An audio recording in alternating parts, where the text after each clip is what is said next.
When you think of economic miracles, what comes to mind? Maybe post-war Japan, right? Or South Korea's tech boom. But what if I told you one of the most incredible, most unlikely success stories actually comes from the heart of Southern Africa? Well, today we're going to talk about Botswana. Okay, just take a look at these numbers for a second. Back in 1966, when Botswana got its independence, it was one of the poorest countries on the entire planet. We're talking a GDP per capita of just $70. 70. Fast forward to today, and it's over $20,000. That's up there with some European countries. I mean, that's not just growth, that is a total transformation. So you gotta ask, right? How on earth did that happen? How does one of the poorest countries in the world become a success story like this in just a couple of generations? What was the secret sauce? To really get it, you have to picture what things were like at the start. I mean, in 1966, things looked, well, pretty hopeless.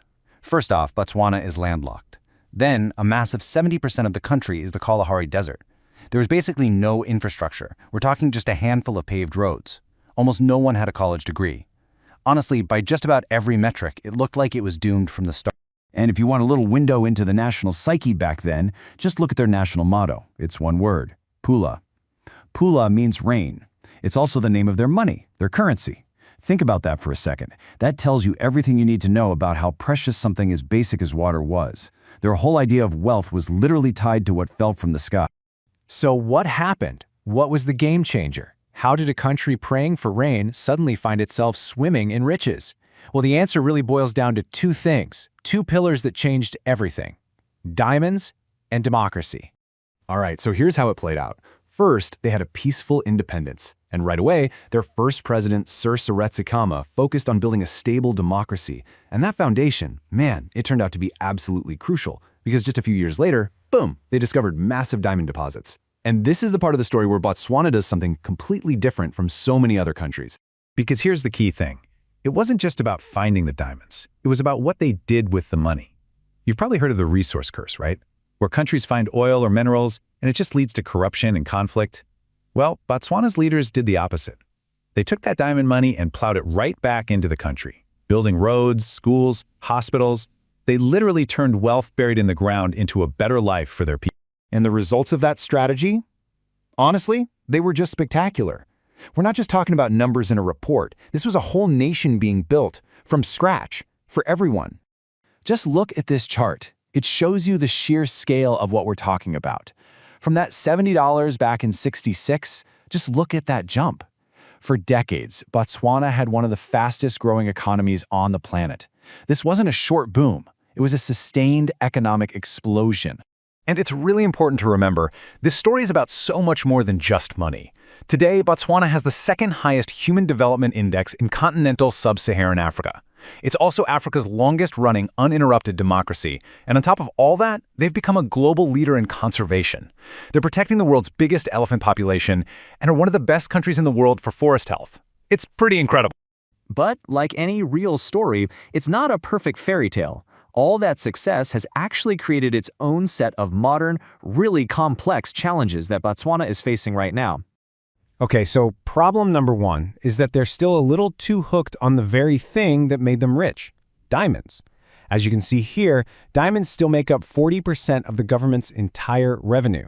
That's a huge risk, right? If the diamond market changes, they're in trouble.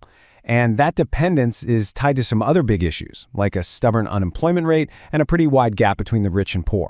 The country also faced, a truly devastating crisis. The HIV/AIDS epidemic hit them incredibly hard. Just look at this timeline. Life expectancy, which had been up to 64 years, just plummeted. It fell all the way to 49 in about a decade. It was catastrophic. But in a way that was becoming their trademark, the government took decisive, massive action. In 2003, they rolled out one of the world's first and most comprehensive free treatment programs for everyone. And the result? Just look. Life expectancy didn't just bounce back. It's now even higher than it was before the crisis. Okay, so that brings us pretty much up to today.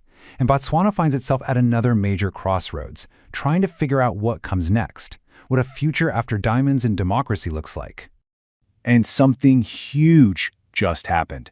In 2024, for the very first time in the country's 58-year history, the ruling party was voted out, and the power was transferred peacefully to the opposition. Think about that. After nearly 6 decades of one party in charge, this was the ultimate test of their democracy, and it passed with flying colors.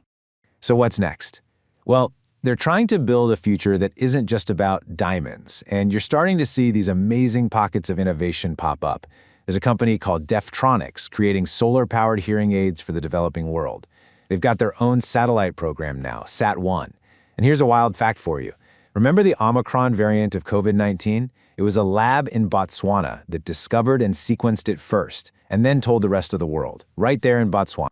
So that's where we'll leave it with this big question.